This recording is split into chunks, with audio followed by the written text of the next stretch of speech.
Hey, what's going on, everybody? This is Keith Reed. Welcome to another installment of 5 Minutes on Worship.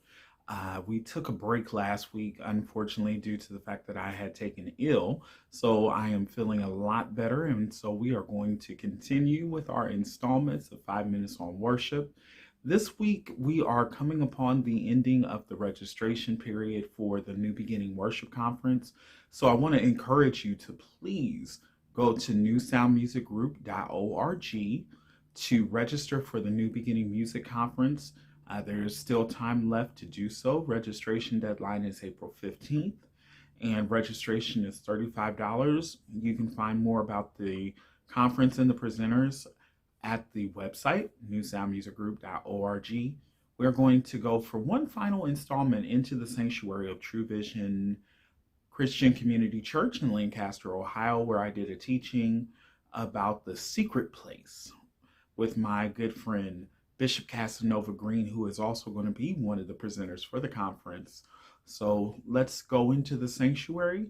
God bless you. If you have not already done so, please like and subscribe to the YouTube channel, and you'll be able to get notifications of when we're posting new videos and different things. So let's go into the sanctuary. God bless you. Boo boo the fool, because you can't even tune into the frequency of heaven where he's saying, okay, I want you to step out. And, your leader probably already has, like, if you just lean and say, okay, you know what, God has something that he wants to release through me. 9 times out of 10, they're already going to know that. But depending on your maturity in that moment, you may not be able to release that sound or release that into the atmosphere because of the fact that you haven't heard it. And, if he's going to use you, he wants to use you, and so that was a few of the things that I really wanted to just kind of bring to the forefront. Another thing that I wanted to also share is that our worship has to be authentic, when we're in the secret, even in the secret place. We have to be authentic. God does not want us to be fake and phony. I mean, he already said, don't use these big words like the Gentiles, because I already know what you need. So just, I'm like, stop saying, thou forthwith and all of these different things. It's like, okay, you know what? We live in the year 2022, not 1752. Like, okay, I'm just like taking it in like as much. Okay, I gotta jump into this, Yeah. but the tradition. We were talking about this before we hopped on camera. The tradition that we grew up in, like you were expected to hoop and holler and for an hour, and they'd be like, "Oh, what they say? Oh, what was the message? I don't know what they said, but they preached it was good. It was good. They preached it.